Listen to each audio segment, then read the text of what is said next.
Shepard, I'm glad you're here. Good to see you smiling again, so to speak. I'm sleeping much better now. I guess I'm getting used to how quiet your ship is. I still think a lot about my pilgrimage, though. I know Steren's our top priority, but with all the worlds we go to, I was hoping to find something to bring back to the flotilla. We've still got a long way to go. You'll find something to take back. Yes, but it cannot just be some derelict ship my people can use for salvage. It has to be more than that. There's a lot expected of me. What's so special about you? It's my father. He's the senior member of the Admiralty Board. He's one of only 5 people who can overrule the decisions of the Conclave for the good of the migrant fleet. My father is responsible for the lives of 17 million people. Our entire race is in his hands, and I'm his only child. So are you some kind of heir to the Quarian throne or something? No, it doesn't work that way. My father's position isn't hereditary. I'll probably never serve on the Admiralty Board myself. Officially, I'm just the same as any other citizen. But it doesn't work that way in practice. People have always treated me differently because of who my father is. You must get all kinds of special privileges. I probably had it easier than most growing up, but it's not all good. People like my father have enemies, and they're not above using me to get to him. It must be tough on you. My people place a high value on family and ancestry. There's an unspoken expectation that I'll live up to my father's example. Everyone's waiting for me to do something great on my pilgrimage, something that will forever change our lives for the better. If I don't, it's like I failed, and that reflects badly on both me and my father. The work you're doing here is more important than anything any Quarian has ever done before. Yes, I know. But you have to understand Quarian culture. We're a very insular society. The events beyond the flotilla don't much matter to the average citizen. Our greatest dream is that one day, we'll return to our homeworld and drive out the Geth. But even if we stop Saren, that's not going to happen. There's still millions of Geth behind the veil. Until they're gone, our exile will continue. What would you need to bring back to make everyone happy? Something that would help us better understand the Geth. They've changed significantly since the exile. They've continued to evolve. We've done our best to study them, but it's not easy. They're very reclusive. Until recently, they never went beyond the borders of the Veil. And all the Geth we run into now are under Saren's control. We'd need to find Geth operating on their own, independently. But I don't want this to get in the way of our mission, Shepard. First, we stop Saren. Then I'll worry about my own problems. I want to know more about the Geth. I doubt I can tell you anything you don't already know. It's been almost 3 centuries since they drove my people into exile. All I know is the story of their origins. What they were when we created them, and how they turned on us. Interesting. The Geth were originally created to serve as an automated manual labor force. Initially, their intelligence was as limited as any VI. Over time, we made small modifications to their programming to allow them to perform more varied and complex tasks, bringing them closer and closer to true AI status.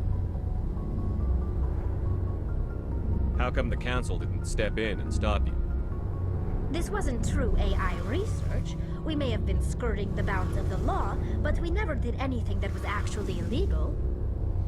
The changes were so insignificant, so gradual, that we were able to control them.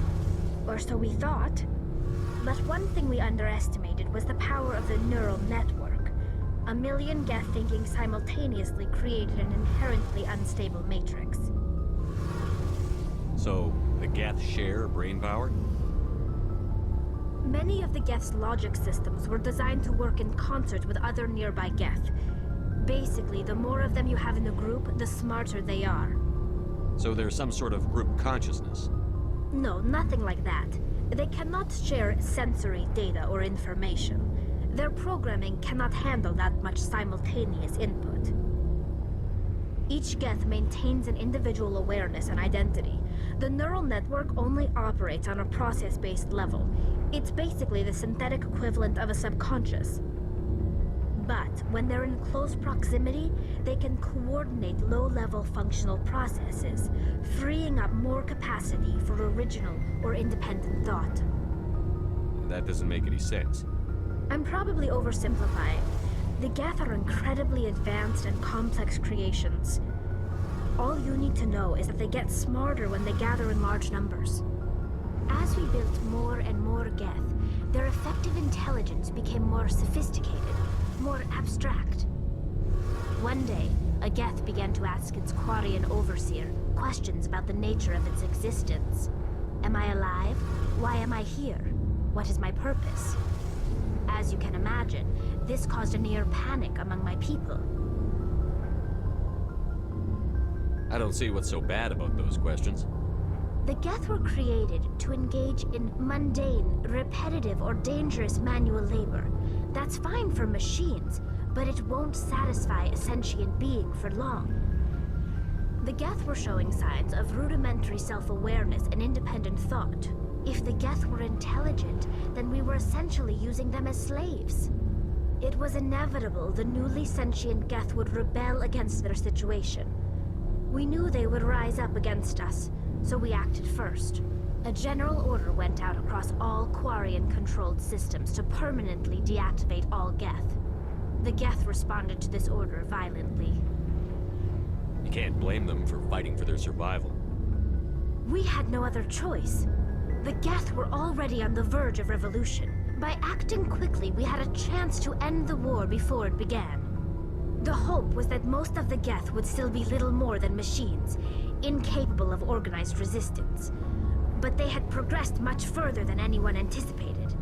The war was long and bloody. Millions upon millions of Quarians died at their hands. In the end, we were forced to flee our own homeworld. We feared the Geth would pursue us, but they never came beyond the Veil. Now we drift through space, exile searching for a way to reclaim what was once ours. You got what you deserved. We made a mistake when we created the Geth in the first place, but we did not make a mistake when we went to war against them. If we had not acted, they would have wiped us out. They're a synthetic life form. They have no use for organics. None. Why do you think they cut themselves off from the rest of the galaxy? Why do you think they've killed every organic being who's ever tried to contact them? They didn't kill Saren. What does that tell you? The Geth are not innocent victims in all this. They're the enemy. They want to destroy us. Not just the Quarians. All organic life. That's why they've joined up with Saren. And that's why we have to stop him. I should go.